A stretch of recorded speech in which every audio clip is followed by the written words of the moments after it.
Good morning, good evening to everyone on board here on this our webinar on carbon capture and storage, a feasible reality or pipe dream. We have a great lineup of speakers today, and we are hosted by Dr. Michael Trevor. But this journey started a few years ago when the world believed that we were able to produce green fuels. But we're coming to a point where it's going to be more and more challenging to get access to green fuels. So we have to look at other options to decarbonize the maritime sector. And carbon capture and storage is now becoming a more interesting pathway to adopt. And I think the panel today will help us unpack the challenges ahead. There's no easy meal for any one of us in the decarbonization journey. So I'm going to hand it off to the able hands of Michael to take us forward for the next hour. There is a Q&A chat box at the bottom right of your column. Please feel free to type in your questions, and the team, through the able stewardship of Michael, will actually get back to all of us and highlight the interesting ones. Michael, over to you. Thanks very much, Sanjay. I appreciate the opportunity to join everyone here. And as Sanjay pointed out, we've got a very good lineup of panelists and a lot of topic coverage that we're going to get into. But next slide, please. Maybe a bit of a reminder about what the OGCI and GCMD had been doing to start talking about this very interesting technical topic area. 6 months ago, we, in partnership with the organizations that you see listed on the right, put out this report, an engineering study really, about what we saw as the challenges and opportunities of fitting a carbon capture system to the Stena Impero. And when doing that, we discovered that the energy flow that we had hoped to harness in great detail was actually quite limited. They had a waste heat recovery device on board. They were using a lot of energy already. And so the energy available for us to use in the CO2 capture and conversion process was not as great as we had hoped. Nevertheless, we were still able to achieve about a 20% reduction in avoided CO2 by applying the technology. And we were able to see a quite reasonable extension of the CII rating for the ship into the future. Now, it does come at a cost. The CapEx that we were estimating was somewhere in the neighborhood of about $14 million US, and we expected the OpEx of somewhat under $1 million a year. The abatement cost, when you use those numbers, translated into about 770 tons of CO2 per dollar, or dollars per CO2, my mistake. So still a challenging concept. We were quite encouraged, though, that the technical challenges do not seem to be as great as they once were. And perhaps what we're really looking at is some economic challenges. So that's a bit of a reminder. And if you'd like substantially more detail, I encourage you to go to the GCMD or OGCI websites and track down the report. There's a lot of good information captured in that. But again, it was an engineering study using a real ship, but an engineering analysis at the end. And so for this discussion today, we also wanted to get some practical experience with the real system on board a real ship. So I'll hand the microphone off to Tor Ask. Tor, over to you. Thank you. My name is Tor Ask. I'm a fleet director in Solvang. I've been working with shipping my whole life, really. So I'm very interested in making ship greener and using less fuel. That have been on one of the main targets. So maybe I can get the first slide. Yeah, I will show a little bit of a project we have been running now since 2021. So please, next slide. What we actually look at, and starting to look at this in 2019, is CCS. Is it possible? No, not a chance. 2020, okay, maybe it's doable. There is some problems and challenge, but there is also a lot of possibilities. And what is the real alternative? That's the critical thing here, because real alternative is not so many, if there is any at all. This is a best picture of Clipper Ares as it looks today, and you can see in the front there is two huge CO2 tanks. Just behind that there is offloading for the standard LPG and CO2. On the funnel behind, you can see the white box. There you have the condensing plant to make liquid CO2 of the CO2 we have captured, and back on the funnel is actual capture plant. This vessel is sailing today. Of course, we realized that all vessel, which was everybody doing this will be several years too early, because it takes time to develop the whole value chain here. Please, next slide. We have there have been a project going on in Moss since 2021. We signed an LOE.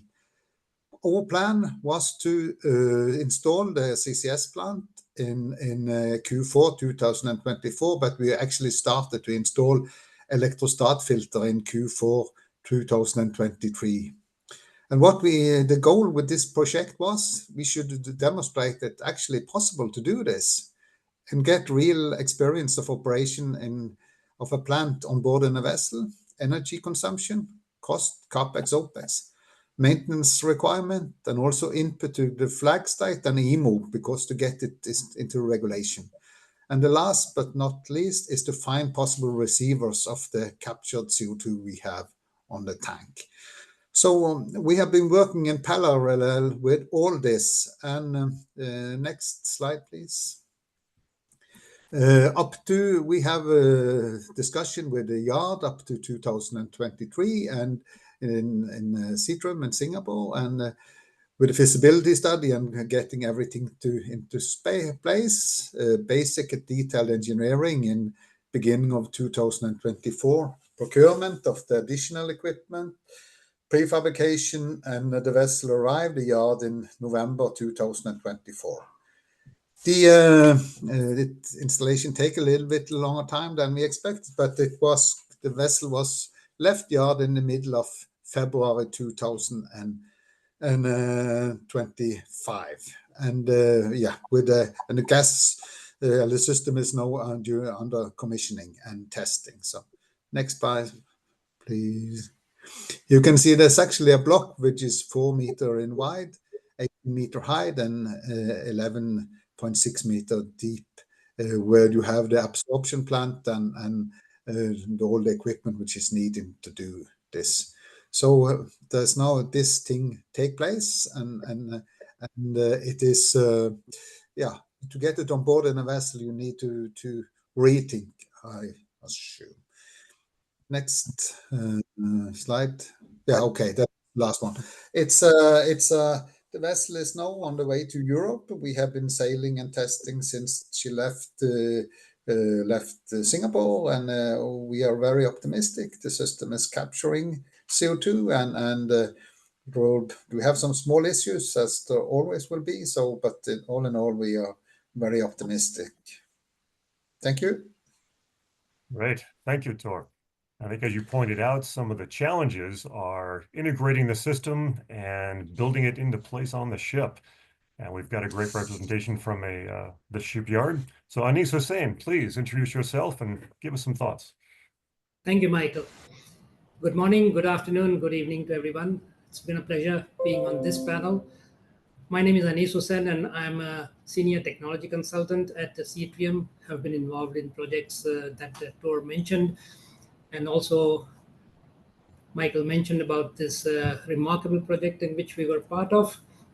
So without further ado, I would just jump into the slides that we have prepared for you. Before we go into any details of this, I thought it would be a good idea to get into an overview of carbon capture value chain. And what we mean by the carbon capture value chain is how the carbon originates, where it originates, how it is collected, how it is transported, and where it is sequestered. It may or may not be sequestered. It could be used for other uses like making cements or beverages or whatever. But I think it would be good to see that the carbon capture on shore is where it starts, where a collection facility on shore collects all the carbon from various users. And as you can see with the blue small little bar down below, this is actually a mature technology in which commercialization of the onshore carbon capture is already taking place. In places like Norway, in Stella Maris is coming up. Northern Lights is also one of the projects that is started doing that capture onshore. But once it is captured onshore, we need to transport it by sea or by pipelines on land to where we want to sequester. And that's where the other infrastructure comes into play. And in addition to that, we may have carbon storage near shore. It may not be on land, it could be near shore, where it could have an advantage of smaller footprint, accelerated entry into the market, and the ability to relocate it into another location. So that could be an advantage for having a carbon storage near shore or offshore. And then the next is the transportation vessel. That could be a medium pressure, low pressure, or high pressure vessel, depending on the size and how far the location is. And then we could have an injection facility that could be any shape or structure. It could be a ship shaped, or it could be a cylindrical shape that you see out here. Next slide, please. Next, we come to the technologies which are available for capturing carbon. Onboard carbon capture is mostly now focusing on chemical absorption of carbon. That is amine-based technologies, which is what Tor mentioned to you has been used on Eric Clipper. That came for retrofitting into CPM yard. So that is quite common for onboard carbon capture. But there are other technologies like membrane-based technologies, which is quite advanced and mature for carbon dioxide that is coming from the well stream, for an FPSO, for example. So that's where this technology is used. And the third one is what I have mentioned is a cryogenic capture, which is not very commercially mature, but it is a potential technology that could be used for capturing carbon. Well, that involves calthrate, basically formation of calthrate with specific materials that under cryogenic conditions could form into a substance that could again be recaptured back into carbon dioxide later on. And the last one is solid sorbent adsorption, which is basically a metal oxide frame technology that could be a nanoparticle-based carbon technology, which again is in a very preliminary stage and could mature quite rapidly if the footprint and the cost are okay. Next, please.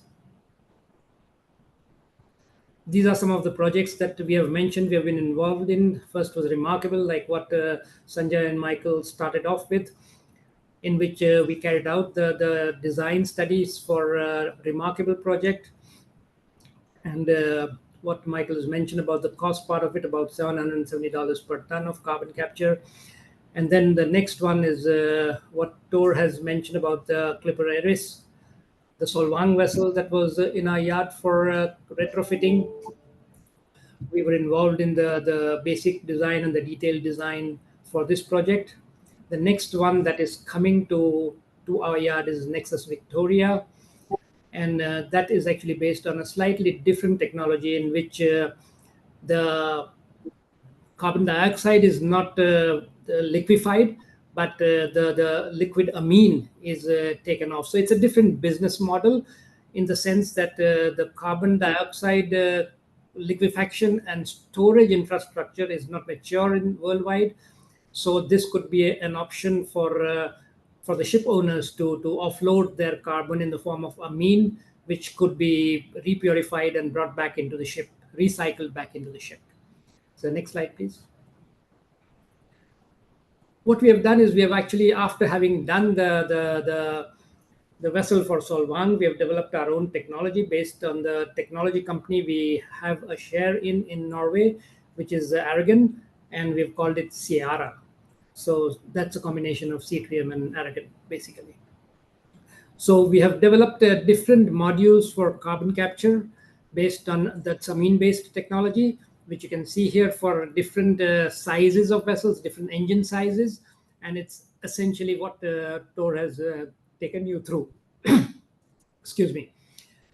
So next slide, please. And this is the process flow for what happens when the flue gas comes out of the engine. It is treated in the quenching tower. It could be a scrubber. Then it's cooled and taken to an absorbing tower. And then through an heat exchanger, it is taken to a stripper where it is carbon dioxide is stripped off it. And then depending on the purification of the carbon dioxide required, it could go through a purifier and liquefaction, and then it is stored as a liquid carbon dioxide on board the ship. Just to give you an idea of the time it takes for such projects to mature, the feasibility study for this kind of a concept project takes about 1 month, where we carry out the concept study. A more detailed feed could take about 4 months. And then the integration design and the detailed engineering of how we want to lay out different components of the system would take another 6 months. And the procurement and manufacturing would end up being between 6 to 11 months, depending on where the equipments and the components are coming from, how much in advance you order them, and so on. And then the installation, commissioning, and trials could take another 1.5 to 2 months. So that's an overview of the technology, as well as the time it takes to bring this to fruition in terms of a real project into a shipyard for retrofitting. Next slide, please. Yeah, well, so thanks very much, Anis. Appreciate the detailed review. And just as a reminder, please feel free to enter questions into the Q&A chat box. We will be getting to a Q&A session here shortly. Just bear with us as we introduce our panelists and cover some of the topics we wanted to talk about. So thanks very much for that. So as we get into some of the questions about CO2 and what to do with it, we start to think about infrastructure. We start to think about regulatory requirements. And to speak about some of those topics, Eng Kyung Ko from GCMD. Eng Kyung, a bit of an introduction from you, please. Thank you, Michael. Good morning, good afternoon, good evening to everyone. I'm Eng Kyung, Director of Projects at GCMD, leading the efforts to unlock the carbon value chain, in this case specifically from onboard carbon capture and storage systems. So to facilitate today's discussion, I'll briefly touch on key questions of what happens to the captured CO2 after a vessel reaches a port. And on these slides, we can see that we're from our earlier studies on the concept studies to offload onboard captured CO2, we've identified 4 concepts covering key offloading modalities. Concept 1 is a ship to liquid bulk terminal. Concept 2, ship to floating storage with intermediate LCO2 receiving vessels. Concept 3, ships to liquid bulk terminal with intermediate LCO2 receiving vessels. And concept 4, ship to container terminals with ISO tank containers.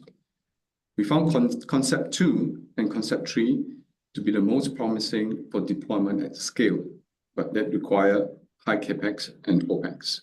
While concept 4 is most compatible with existing infrastructure, but it is for smaller scale deployment.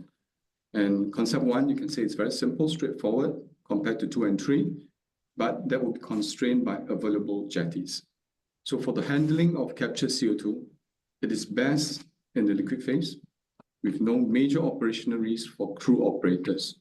However, there's a need to standardize the specs of the captured CO2, storage systems, and conditions. In general, the industry for the captured CO2 is still at its nascent stage, and the reception facilities' interoperability to handle onboard captured CO2 is limited. Next slides, please. The current policy and regulatory landscape for the use of OCCS and the offloading is immature. So if you look at IMO, the MARPOL Convention Annex 6 does not account for the onboard captured CO2 as a waste stream. On the guidelines on the life cycle of GHG intensity for marine fuel, OCCS is actually included in the tank-to-weight calculations, but there's no the methodological guidance on the accounting of the captured CO2 is yet to be developed. As of now, a draft plan on the development of a regulatory framework for the use of OCCS was submitted to MEPC 83. The aim is to complete the whole work in 2028, and the current priorities is to develop environmental regulations for the OCCS to minimize harmful emissions and discharge, ensure traceability of the captured CO2, and support life cycle assessment while reviewing existing frameworks and technological readiness. We do say that if IMO is going to implement a market-based measure, it is a possibility that it could incentivize OCCS. The other key regulations to take note is the London Protocol. Currently, it does not cover the transfer of the CO2 captured in international water to a country. We do see further amendment is possible to support this gap in the regulations. Lastly, for EU ETS, shipping companies are allowed to offset the emissions, provided the captured CO2 is permanently stored or utilized according to the legislation. That's a very brief coverage of this too. Over to Michael. Thanks very much, Anh Kiong.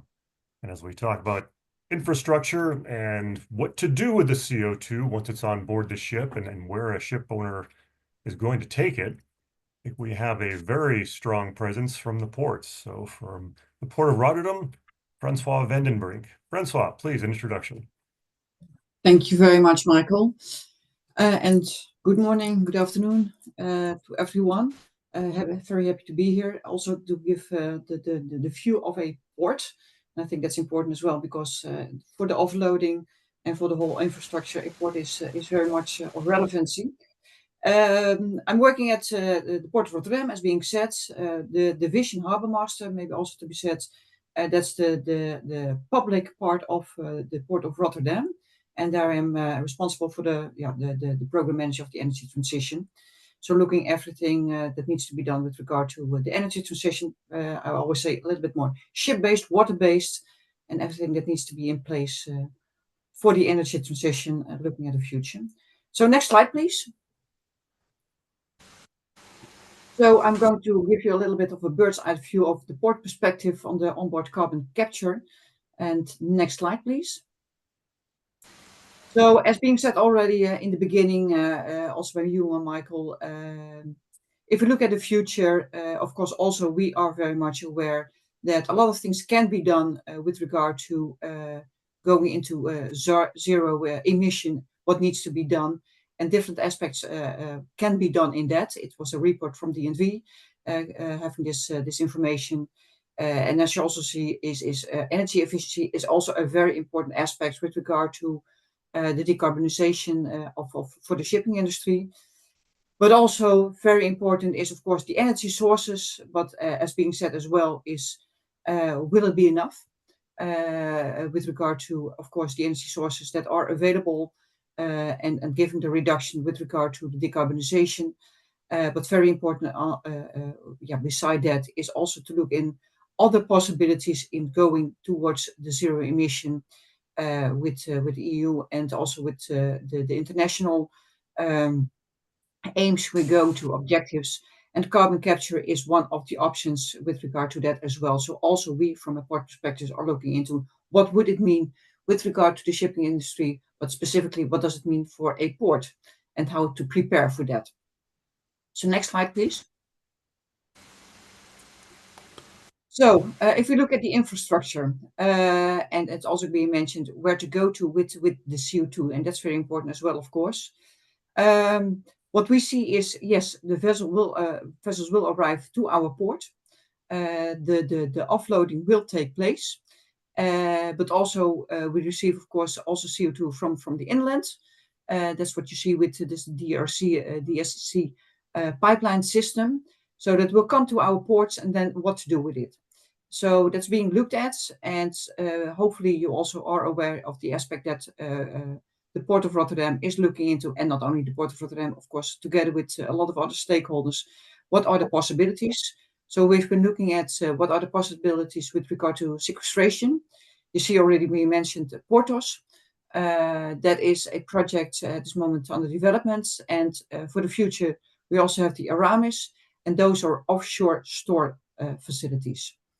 Very important with regard to a step in the infrastructure, of course, what can be done with the CO2. But also what is very important is the utilization. Also that is being looked at, and also those are very important stepping stones towards the future. What can be done with the CO2?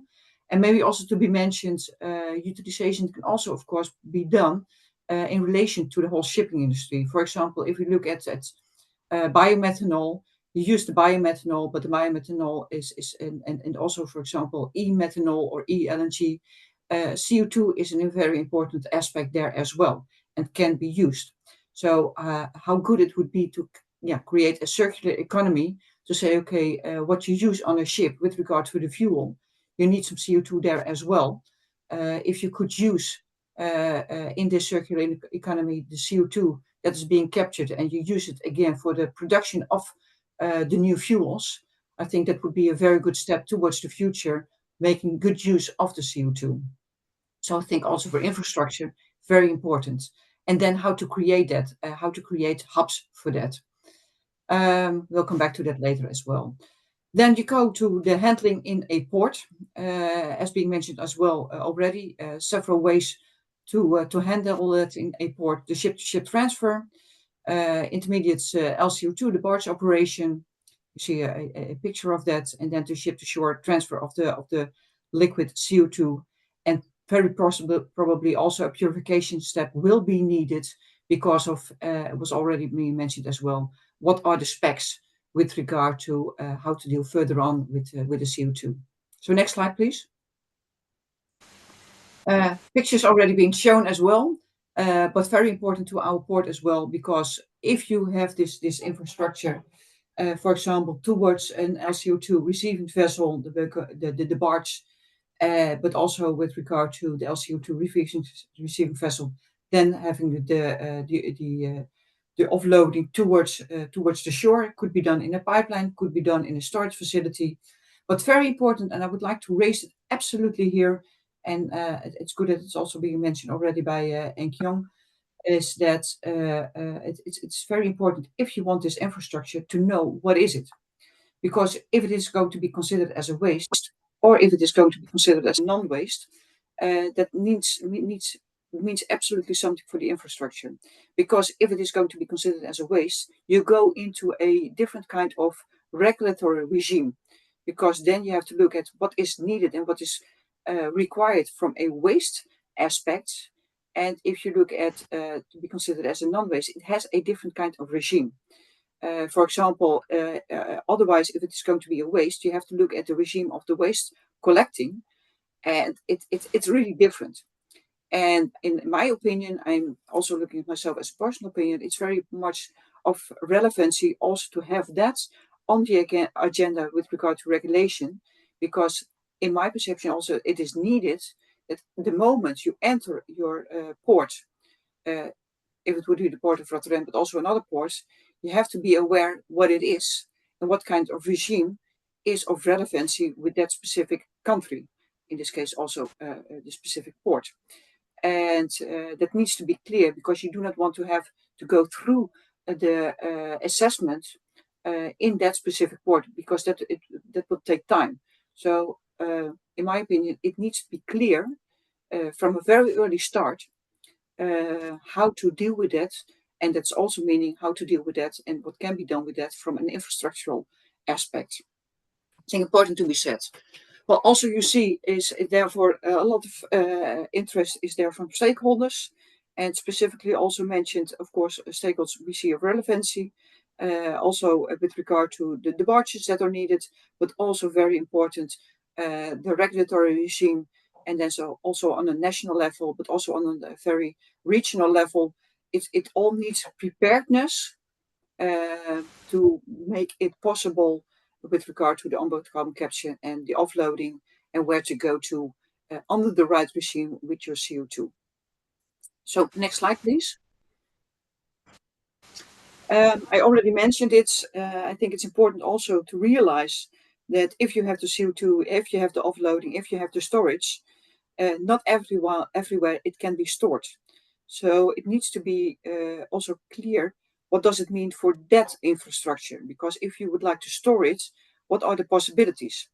And I think we have to think in say, hubs, how to organize that the CO2 can be stored if it is going to be for sequestration.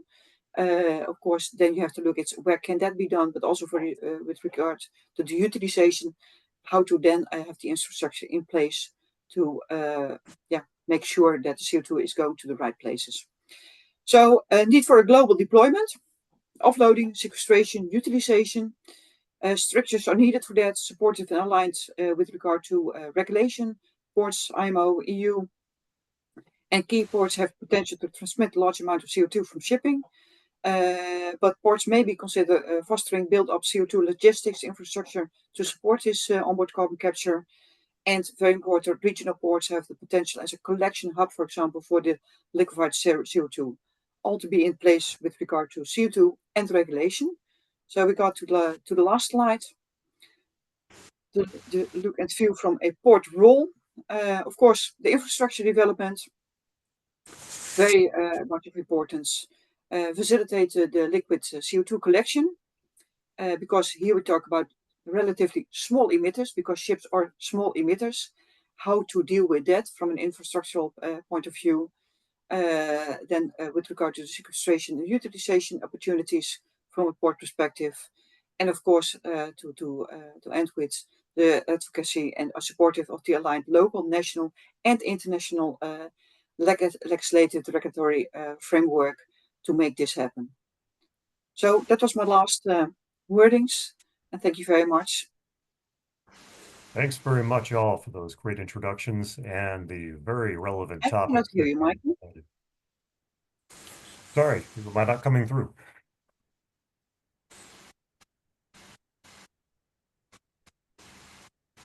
Thank you, Xingqi. Well, a number of questions have already been asked in the Q&A, and as there's no surprise, a lot of them are targeted towards the technical.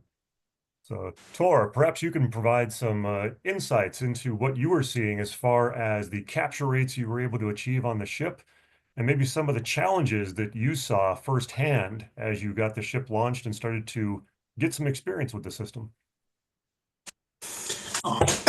I think in a way you need to think different, whatever fuel you're going to use, either it is ammonia or methanol or hydrogen or whatever. It's a different thing and take more space, and you need to think different in a way. And you also have this with the integration of the ship's equipment. It's a very important part, and I think that is the main thing to make this a good system, is to integrate it with the engines you have, and so you can utilize waste heat and adjust and tune the engines actually fit to the CCS system, and not just adding a CCS system after the engine. I think that is the critical issue to make this really good. And so from that, of course, there was no regulation, there was nothing when we started this project. So everything in a way of going in parallel, also discussion with IMO, this project, and with flag it in IMO from the Norwegian government as an important thing. This is something we need to get regulation in space on, and we're also working close with the ports and try to figure it out that, but everybody is waiting. So in a way, we started to think, okay, we need to break this chain and just do it and make it a full scale, because what we have done here is really a full scale. It's a 75% capture on a transatlantic voyage, 700 tons of CO2. So it's and we see it can be done on this small vessel on transatlantic, and bigger vessel you can make it worldwide, but you need offloading in each end to do this, but you have the stability, where to put the tanks and all these different things you need to think of and find solution on so you can actually fit it on board. So it's a lot of small and big things which need to come in place to actually make it happen. But it can be done, and it is done. The vessel is sailing, so it's that's the proof of the pudding here. And we have had it captures CO2, so it's working. And the other thing I think is very interesting here, you actually, to get a CCS system to work, you need a very clean CO2. We started with the standard fuel, and you clean the fuel for NOx, SOx, particles, and in the end CO2. So you actually, no, it was some echo here. You actually get it's not only for the global emissions, you also get very good result for the local emission. So we have seen the result from the electrostat filter we are putting on. It's really amazing how much particles which we collect by this system. So I think it's you can the main benefit is probably you can start with a very cheap fuel and get a very good result. If you're going on the alternative solution, you get a very costly vessel and a very costly fuel. So you get hit in two ends, and you have the same challenge with the tank sizes and all that. So it's decarbonization will cost, no doubt about that. But again, regulation is the another part. You need to get the regulation on so you can get paid for it. If not, it will not happen. So regulation from EMO, from EU, it's critical, so you can, in the same way this the system which is now in place in EU, you can have this GOG intensity of the fuel, and you get benefits on you reducing more than you have to, and you can share it with the vessel. Then this will happen, because it's I don't think you can do this for 20% reduction. It's far too expensive. If you are going to do it, you need to do it, and you need to get a high capture rate. So, and run the system all time, so you can get the payback, and that the other shipping companies or our other vessels need to be a part of to putting into the system. So doing investment on a few vessels, which reducing much more, and share the reduction with the other, I think, and a relatively high cost of this alternative fuel, which is a high cost fuel. It's important to make this happening. Fantastic. And I think one of the technical questions that came through was around some of the operational expenses. And with Project Remarkable, because that broke down, we were looking at potential costs as far as hiring a new crew member in order to make sure that the system was working properly, insurance, fuel costs, these sorts of things. Are you seeing some of those impacts on the operational side? Of course you will get, but if you swip this around and take a vessel who uses 10,000 tons of fuel per year, and you have a $500 per ton, or you have $2,500 per ton, and then you see the additional cost with running on the alternative fuel, and of course compared to that, this is not much. But I think all new vessel is much more advanced. You have catalyst, you have EGR, you have cleaning system, so you need more crew anyhow to operate those systems. If not, it will not happen. So I think, yes, the increase in fuel consumption, which is maybe the main concern, but that's again to next year. We will try to tune the engine together with the plant and see where we end up, and because the energy is there, but you need to harvest in the correct, and you need to use other sources for heating of the rest of the vessel. So you need to in a way do this optimal if you're going to have a good result. And it is an evolution. If you get the ball will start, you will starting to improve, and a little bit here you have other amines, you have other way to do it. So it's when we start this project, we don't think we could take the auxiliary engine and boiler into it, and now it's in there because we see it could be done, and so it's just starting and designing and looking in it, and you see it's a process which takes some time, but stay focused on the target and you come down. Great. And Tor, you mentioned a lot of the challenges of integrating the system onto the ship. So Anis, perhaps you can provide some of your insights here. I think you've had some exposure to various solutions. What are you seeing as far as the major challenges of integrating these systems onto ships? Yeah, thank you, Michael. I think the main challenge is basically the ship owners losing their cargo capacity. That's number one. You are going to be having to install a lot of heavy weight on a very high level, especially in the funnel, if you want to put it, the boilers and so on, it's going to bring down your vertical center of gravity. So it's going to have some impact on your stability. Secondly, if you're going to claim some ton mile of CO2 savings, then because of the reduction in cargo capacity, that is going to be nullified a little bit, because you are essentially carrying less cargo, and of course you are saving some CO2 emission. So you have to balance these two and see what is your net gain in terms of what is your CO2 savings after having sacrificed this space. The next thing is the return on investment for ship owners. If they do not see this return coming back in, let's say, 5 years, then they are going to be having to look for some kind of funding from the government agencies or some other agencies who can help them overcome this. And the fourth part is actually the carbon trading price. If the carbon trading is not at an appropriate level, then the incentive is going to be decreasing to that level. But as we have shown, the project can be successfully executed and can be delivered in a given time that we have estimated, with all the detailed engineering done, and it's doable. The question that remains is whether this kind of a retrofit solution, how long a shelf life it is going to have, and whether it is worth investing in this kind of development of this technology. Because if the new fuels come in, then this is going to become obsolete, and therefore the incentive to do more R&D on this direction is something has to be done with caution, because you have a limited runway during which you will be able to recoup your investment in R&D. So yeah, these are a few of my thoughts. Thank you. Fantastic. And I think you hit upon a very important topic, which is how is CO2 going to be treated? Is it going to be something that's going to be a revenue source, or is it going to be a cost attached to a ship owner? Maybe we can shift the conversation over to Eng-Kyung and Francois. Which way are you seeing the winds blowing on this topic? Is CO2 going to be a waste? Is it going to be something that's going to have some value as a commodity? What are your thoughts on this?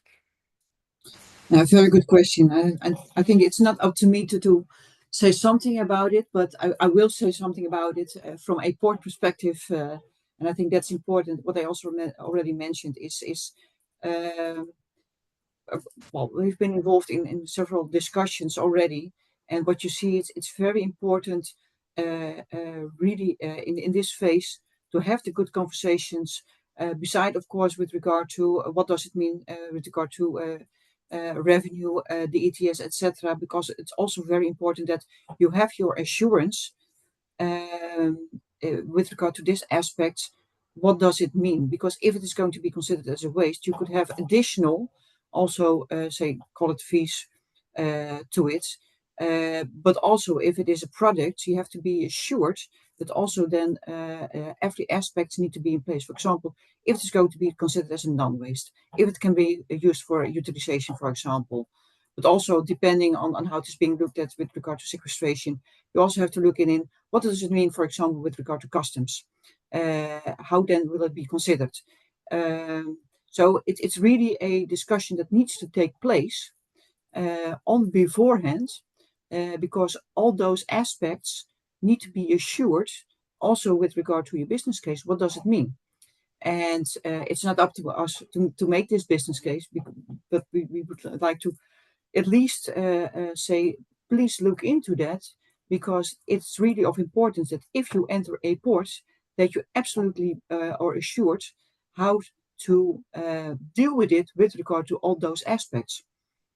But I said, if it's going to be considered as a waste, you have to go into the regulatory regime of waste collecting, and that's completely different than, for example, if there are barges. Could also be collector barges, of course, but you have to be assured what is it, if it is going to be a barge developed under the regime of waste collecting, or if it's going to be a barge being developed under a collecting CO2 regime, and to be traded well, maybe as a product, as a commodity. So what I said, it's not up to me in the beginning to give an answer then to what is your preference. I would like to point out to this whole value chain that you have to have a look at it with regard to every step that needs to be taken in this whole value chain is what to do, how to deal, and what to take into account with regard to dealing with CO2 in the end.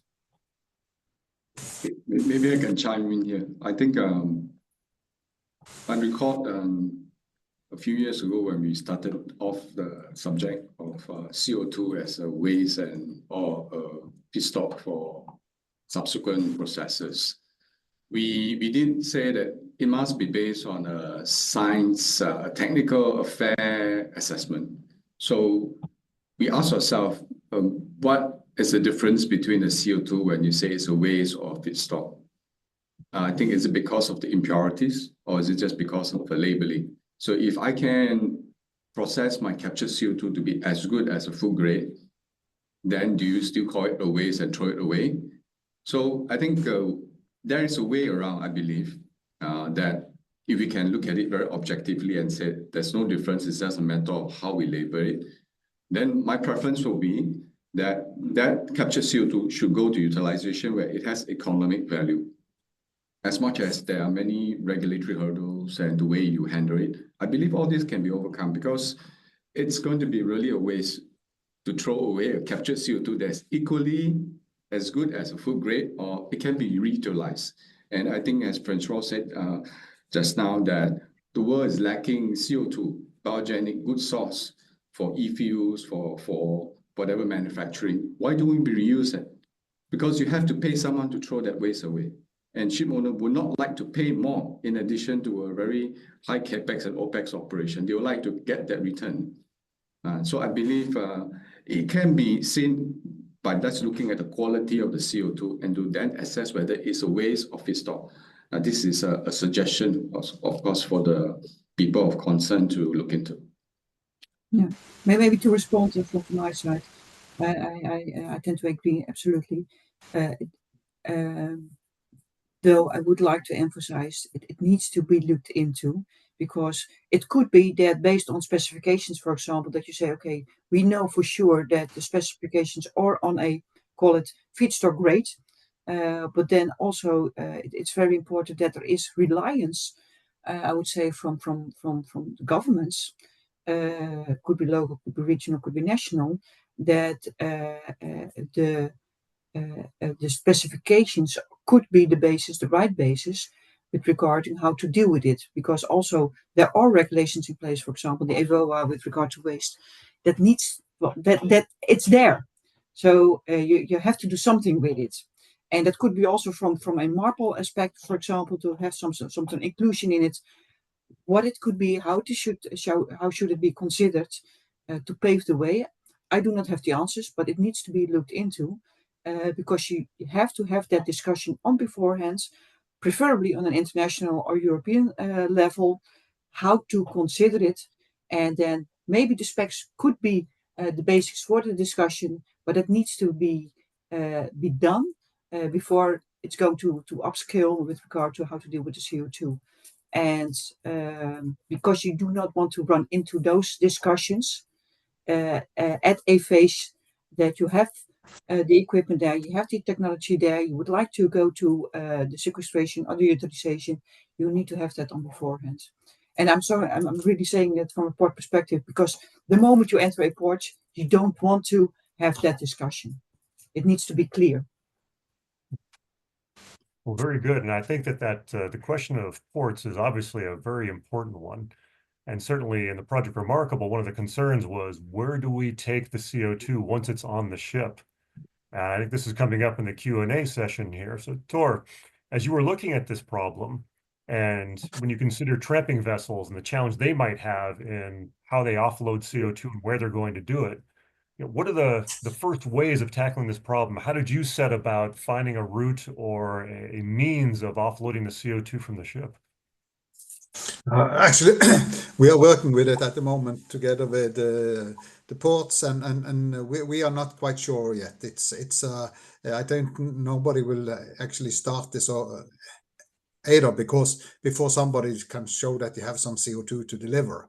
And we have started in this, and hopefully we can have a full cargo of CO2 before summer, maybe, or something. We are not sure, but that's what we are aiming for.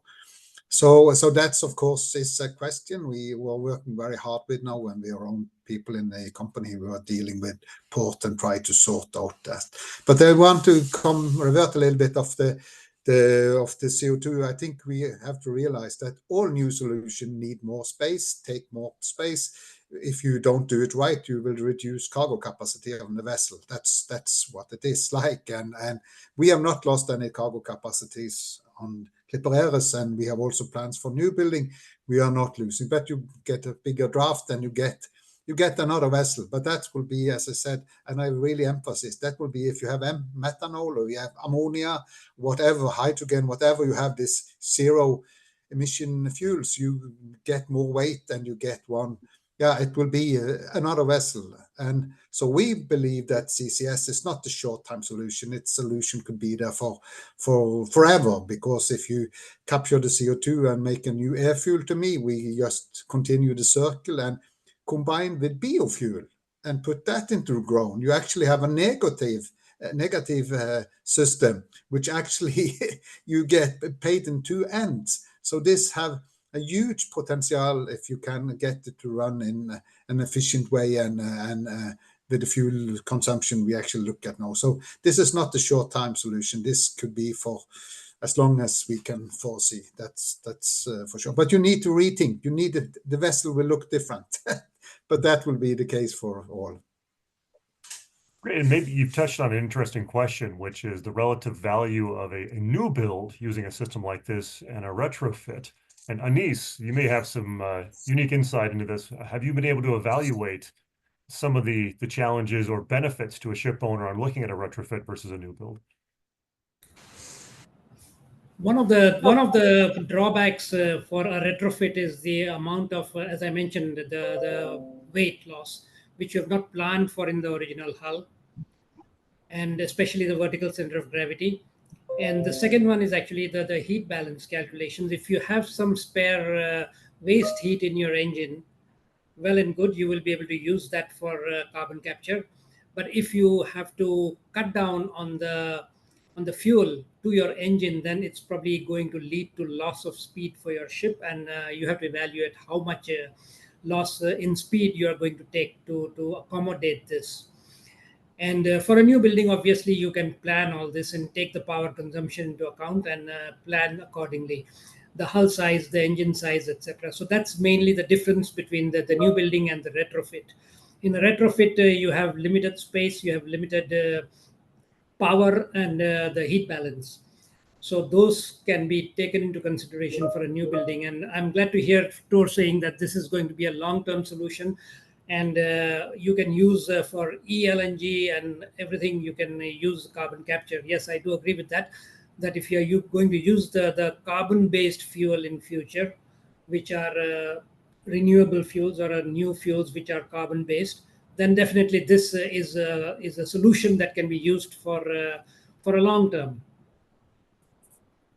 Thank you. Fantastic. And I think as we consider how the CO2 is going to be offloaded, it becomes a global question. Eng Kyung, GCMD has been doing some work here to try and figure out this global question of where to offload. Now, do you see a regional movement developing? Is it going to be global? What are the challenges you see to really get everybody moving in the same direction on this? I think, first of all, we must understand that LCO2 is not a new molecule. It's already there for the food and beverage industries, and domestically, regionally, there are already ports that can actually accept and actually ship CO2. Like in Europe, we are looking at least 4 vessels that is shipping food-grade CO2 into 3 ports, and 3 ports in England, 1 in Finland. I think Germany, that's 1 also. And also in China, domestically, we're looking at 3 LCO2 carrier with multiple ports able to receive that captured CO2. The food-grade CO2. But the challenge is, does this food-grade CO2 network accept captured CO2? Because they do not want to contaminate their pipelines and their supply chain. So that's one challenge. The other is, of course, if you look at as of now, then you will be referred for captured CO2 infrastructure. Then you'll be looking at maybe that Northern Light, where they have 2 vessels coming online with another 2 in the pipeline. And that is probably one of the biggest one right now, 7,500, that capable of shipping captured CO2 from land base. So that would be a very good reference. In Japan, we do see there's one X-Cool vessels that is a demonstration L-CO2 carrier. So you can see globally things are happening. People are beginning to look into the assets and the reception infrastructure. For shipping, we should leverage on that big movement where the land-based CO2, let's say in the Asia Pac, in our another study, we are looking at the northern part of the Asia Pac, moving the molecules across the maritime to the southern part of the APAC region. So when that infrastructure comes in play, the shipping supply chain can connect to that port and go to the sequestration for the big volume, and potentially also to utilization in places like China or the rest, where there's a huge manufacturing base where they can reutilize that captured CO2. Yeah, so I can see it's happening, just that it takes some time to build out the infrastructure. Great. And Francois, this may be a question for you, which is that you're seeing both sides of this, the demand side from potential utilization and users of CO2. You've got folks that are trying to offload this. So how do you prepare for all of these different ways of handling and managing CO2? Is there a decision matrix that you need to refer to in order to get to the end answer? Well, what we mainly are doing at this moment, of course, looking at the offloading possibilities, what should be in place, what could be in place. Also talk with the different stakeholders. We are in good contact with from the demand side, I would say, and then the demand side for the offloading. So the collected CO2, because that's a very important infrastructure that needs to be in place. Of course, if you come with your ship, your vessel, you have the CO2 where to go to. So that's absolutely something we are looking into, based, of course, on the questions we are getting, and also with regard to when, in which quantities, etc. So we talk with I would say the value chain with regard to really the infrastructure that in the future is needed from this activity. So that's absolutely on our agenda,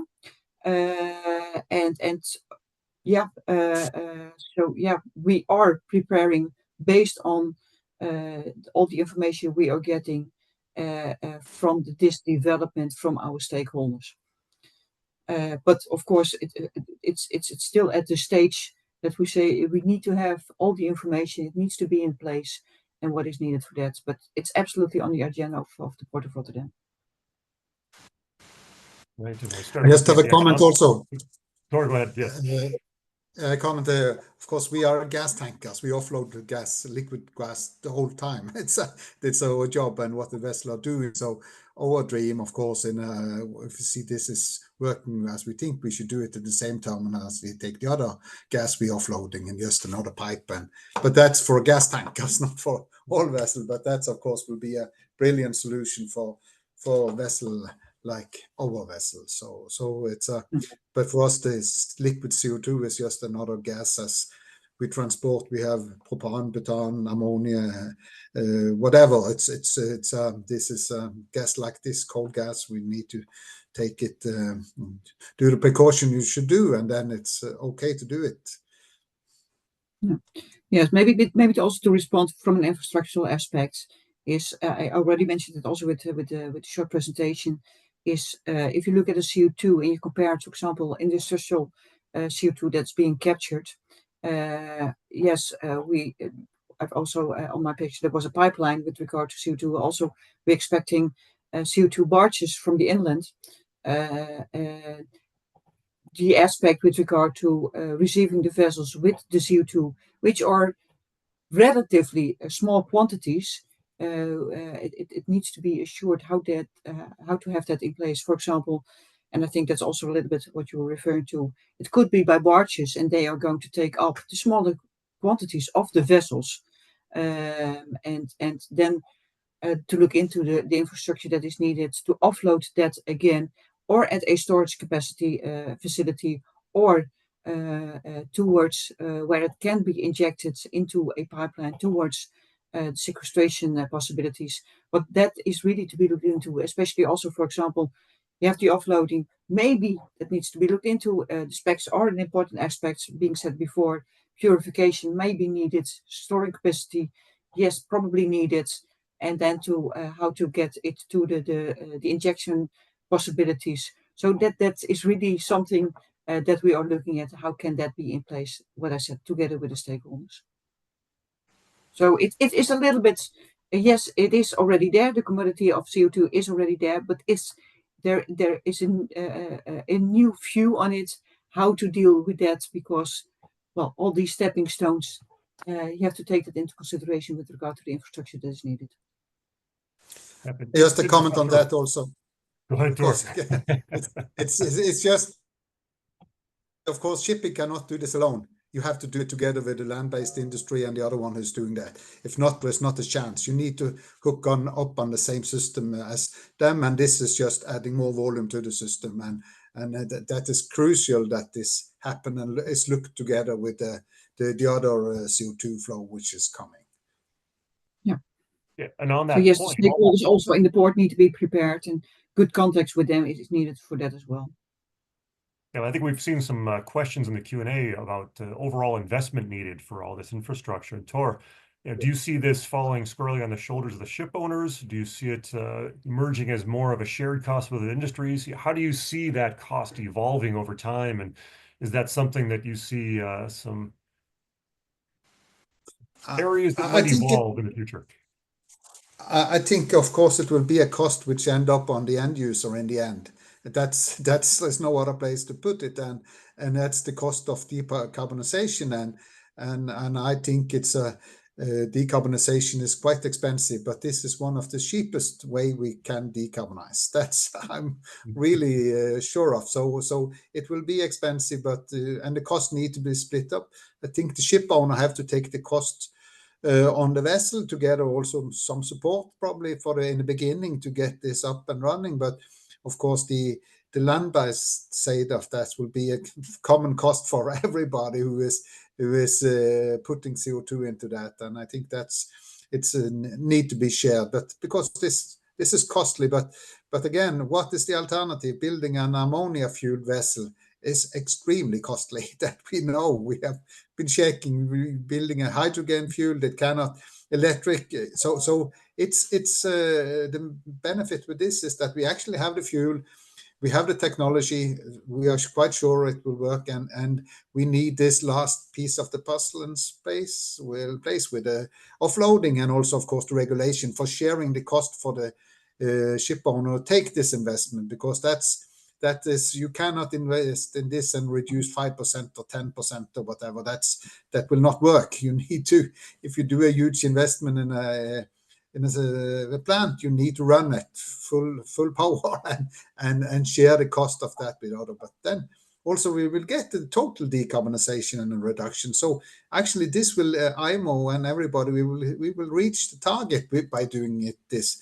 So somebody and of course when it get major and more the difference, it's it will be harder and harder, but it's doable, and I'm quite sure that it's the way is to share the cost with the vessel don't reaching the target. They have to pay some money to the vessel who over perform, and then by this the whole picture will work in a way. The curve will go down. Yeah, I think large-scale commercialization will always help with the cost side, and certainly help reach the scale we're looking for. On that point, Anis, on the shipyard side, are you seeing an uptick in interest in carbon capture for ships? Is this something that's materializing out in the industry?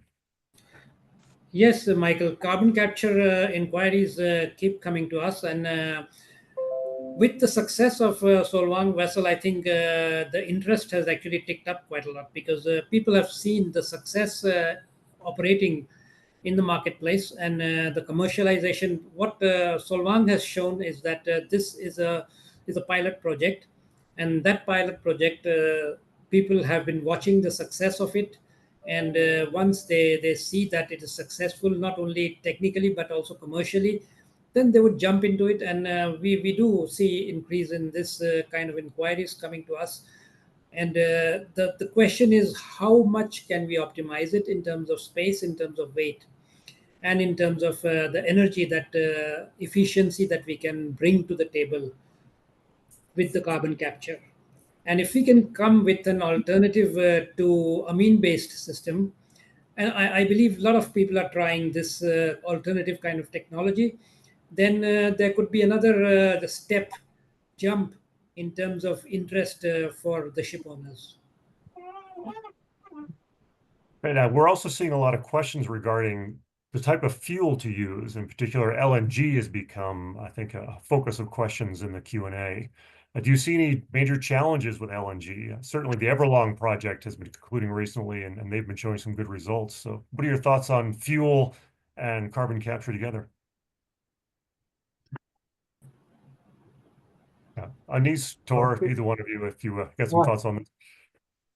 From my side, I think all fossil fuel needs carbon capture if you're going to use it within quite a few years. It's with it traction, which is so. And I don't think any the challenge with maybe an LNG fuel is you get two set of very costly tanks. You get more tanks on deck, which you need to combine, or you do something different things. So I think the easiest way is to have a liquid fuel in the beginning. Then you only get one set of tank, which is costly and heavy. So at least that's what we have been thinking about. But we could use it on the LNG, LPG, diesel. But the other side is, again, with a standard fuel, that's the cheapest fuel we have, and we think cost will always be an issue. You cannot avoid that, and starting with a cheap fuel it's a good starting point to make this happening and get the momentum for get this running. But it's I don't think if you run on diesel, the result will not be better at anyway, just more expensive, higher upfront CO2 emissions. So because with the filtering system and electrostart filter and all that you need to add on, you need to do that anyhow. So if not, the CO2 will be definitely be garbage, and you destroy the amines and everything. So you need to clean the exhaust, even if you run on coal or whatever. You need to start there. So I think start with a cheap fuel is a good starting point to get this up and running. But we could run whatever. But it's also the biofuel pathway. If you can get biofuel, we can never get 100% or 95%. Maybe 95, but not 100% with carbon capture. But combined with biofuel, you can go to zero. And then 100% biofuel and put that into a ground. We see other projects. You are negative. You're actually winning in two ends. So that's extremely interesting way. And when the world have enough renewable energy or nuclear power, you can produce green e-fuel, e-diesel, or methanol or LNG or whatever, but LNG or LNG is more complicated. It evaporates. You need another tanks. It's more complicated than a liquid. So as a starting point, I think liquid fuel is easier. But it's if you want to run LNG, yes, do it. LPG, yes, do it. That's not a showstopper in any, but you need to find a way to put all the tanks on the vessel. That's I think maybe the most critical question. I do agree with Tor that it's good to start with a cheap liquid fuel, but I think we have seen people employing this on, say, for example, an FPSO, which is basically essentially LNG fuel. And the recent installation on a Gogo FPSO is a good example. And again, that's going to be a pilot case. And if this installation on the FPSO is successful, then we could see other FPSO operators, the big national oil companies, for example, follow suit. And you could have a decarbonization. Of course, it's basically targeted towards fossil fuel, but the advantage of doing that on an FPSO is basically the storage space is saved, because you can actually re-inject that back into the reservoir. But you need to start where it's most easy. Yeah. Yes. Well, as we're talking about ease and complication, one thing that hasn't been raised recently is safety topics. And Kyung, I know that you were looking into this. You took part in some of the activities on the Remarkable project. What are your thoughts as far as safety and the amines and the CO2 that are going to be on these ships? I think the concern will, of course, be the leakage of the amine. That's one, if you're operating OCCS systems.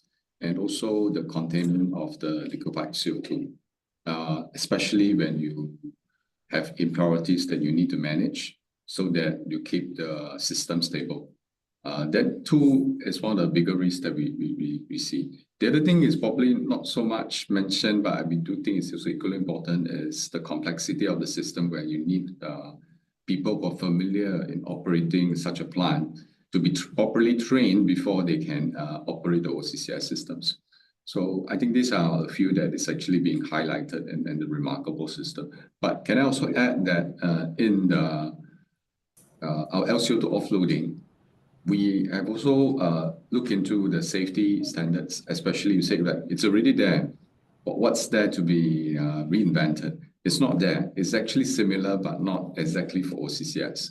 We actually investigated onshore OCCS, CCS, and also the maritime standards.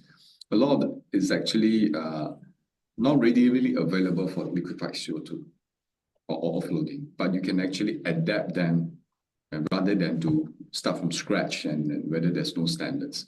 So in that space, actually, the similar thing was highlighted, especially on the LCO2 storage systems and the storage condition. All this need to be standardized, not just on the ship, but it's also on the port and the port side also. So then we have a coherent chain. Yeah, so safety from that perspective.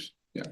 Just want to add one point to what Eng Kyong just mentioned, is that when doing the conversion for a Solvang vessel, the LCO2 was not, or CO2 was not classified as toxic. So during the discussions with the DNV, what we understood is that there is discussion going on that could classify CO2 as a toxic, and so then that the safety aspects of that could change in terms of layout, HAZOP, hazard, and all that. But as of now, CO2 is still not toxic. And I think Yeah, maybe also to add from a port Go ahead. perspective with regard to safety, as you may know, also for the bunkering, we have specific port requirements how to have a safe bunkering. This is not a bunkering, it's an offloading. But of course, also we will have a good look based on hazards, etc. What to take into account and how we will have our, maybe even also in our port bylaws, I should say more specific, would it impact? But that's something we have to look into. A lot of work has been done with regard to the hazards, etc. So we can have already a look into that and what would it mean from a port perspective. And I consider a little bit like the same approach as we do for the bunkering, and in this case, the specifics for the offloading, and probably also something we will have in place. Francois, following up on some of these topics here, question that's arisen in the Q&A is around the purity of CO2. Do you see purity being a major concern during the management of that CO2, or will there be different standards? Do you think that purity is going to become something that globally needs to be managed on a standards basis?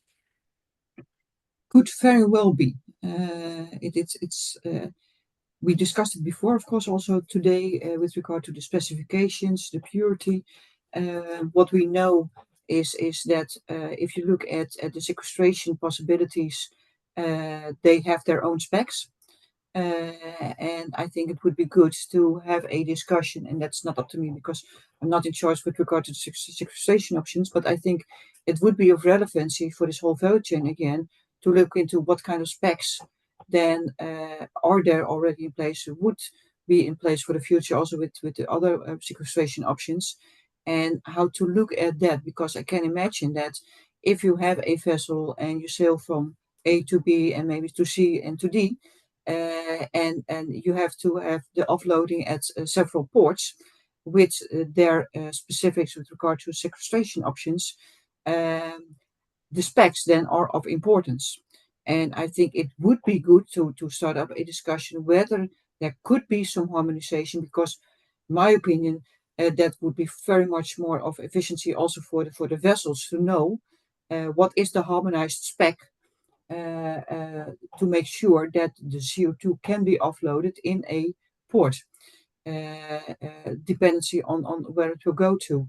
And I think that's absolutely would be a benefit if we know that what are the specs, what to take into account from a vessel specifics. I think also the design with regard to the capturing, and also maybe, and that's already I mentioned also in the beginning, a purification step on board or offshore. And offshore, I mean in a port, for example, could be an option. But then also, again, you need to know what are the specs from what's being captured, and what is the spec with regard to the end possibility of the CO2. Michael, can I chime in a bit? Regarding the pure specification of the liquefied CO2, I think we do observe the greater emphasis on the presence of the impurity, not so much on the CO2 side, but on what is not in the CO2. I think that is the specs that's actually of concern, and there is a list, and they can lead to health issue, corrosion, and equilibrium vapor pressure being not on specs, and thus affect the material, dry ice formation, and so on and so forth, depending on the pressure that you are storing it, low pressure or medium pressure. So I think the audience should understand this. When we talk about purity, we are actually looking at the impurity side of the equation. Yep. And that it's difficult to remove because you need specific technologies, and because this is very wide range depending on the fuel, the technology, and where it comes from. And so that's the challenge. The kind of fuel you use. Yeah. Yeah, no, but it's important, and all these aspects need to be taken into account to know what is your spec and what is needed in the end. And exactly, I fully agree with regard to also the storage, the sequestration. They have their specs to make sure, also from a safety perspective, that it can be dealt with. Great. Quick comment to the audience here. We've received a very large number of questions, too many to actually ask here in the panel discussion. But we will do our best to take a look at this and determine whether or not we can respond separately and outside of this panel discussion to some of these questions that are being asked. But in the moments we've got here remaining, I just wanted to offer to our panelists a chance to raise what they believe are the greatest concern that you see preventing carbon capture from developing further or reaching commercialization scale, or raising a topic that hasn't been covered that you think is very important to discuss. And we'll go around the panel list here with Tor first. I think the global regulation is maybe the most important part, with also a penalty if you don't comply with the GHG intensity of the fuel and this side, so you can get the payback. If this not falling in space, it will not happen. And the second one is the port, and get that offloading part of this in place. I think this is the two major thing which need to be sorted out to get this really rolling. And we think so. When we have 7 new building lining up and all them are CCS ready, we have invested quite a lot in those vessels already, based on what we learned on Eris, and to have the power and have the place for it, and done a lot of things. So we are ready to push the bottom on those vessels when we have concluded on Eris, and also get the 2 other parts in the place. So it's regulation and offloading, I think, is the main concerns. Right. Anis. Yeah, I think Tor mentioned the 2 main parameters, but I think all things being equal, and if you want to do it on a retrofit basis, I'm not talking about the new building with the planned inclusion of the weight and the power and all taken into consideration. If you want to do it on a retrofit basis, I think it would help if you could cut down the time the vessel comes to the yard and keep everything ready, so that the time lost and the downtime for the vessel is minimized. If we can do that in terms of keeping everything ready, pre-dimension it, pre-plan it, and when the vessel comes into the yard, just plonk the plant onto the ship, and off she goes. I think that would be a very good incentive for the ship owners not to have their ship as a downtime. Do you see an opportunity for that in the future, rather than custom building systems, a more of a commodity basis for these systems? Yes, indeed. I think that's the reason why we have come out with the Sierra, which is actually a cookie cutter based solution in which we give 3 different slots of power for the engine. So in some cases, you may be a little bit overpowered. In some cases, you may be underpowered. But if you fall in the right ballpark, then you have saved a lot on the downtime of the vessel. You have saved a lot on the other aspects of the vessel in terms of optimizing it for exactly that power plant and that marine system. You have done it on a ballpark basis, which essentially solves your problem. So yes, it is possible. And with experience, it can get better only. Great. I Sure. think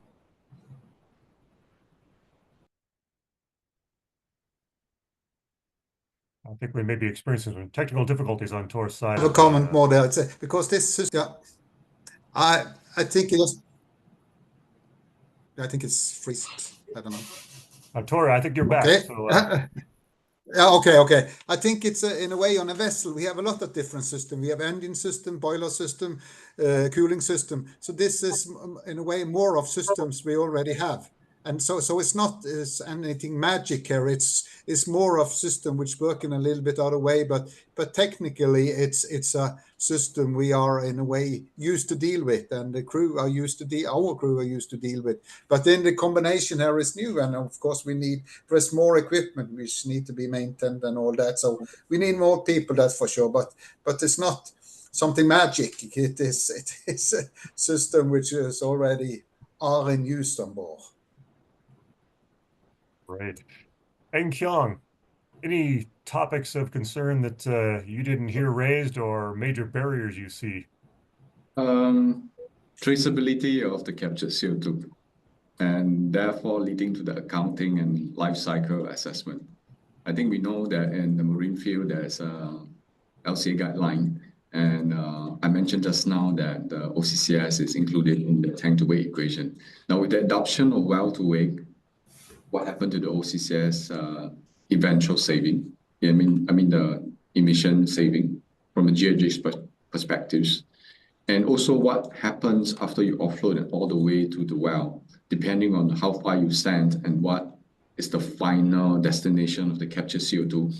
That journey is not going to be carbon free. There will be a footprint, and then the question will be who is going to take that carbon footprint, and if the owner is going to be the one, then assuming, let's say you capture 40% gross and the GHG from the well to wake, let's say it's only like 28, then if you move down the chain, the number is going to reduce. So to enable a very fast system to say where the carbon is going, we need to be able to trace that captured CO2. So I think this hasn't been raised yet, but I think it's going to be very important because what you register certified, that's the number, and you need a way to do it. Yeah. I mean, to realize and capture that number. Very good point, and especially as Tor was pointing out, when you have a biofuel, you start having a CO2 accounting problem on both ends of the equation. So yeah, very challenging topic to get under control.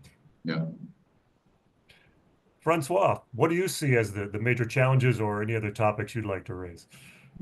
As the last one, and I must say I agree with everything that's being said. I think being said also by Tor, the infrastructure is very important. And I think with regard to the regulations, I already mentioned a couple of times, fully agreed also by you and Kyung, that the regulation has different kinds of aspects in it. What is it? How to account? What is the LCA?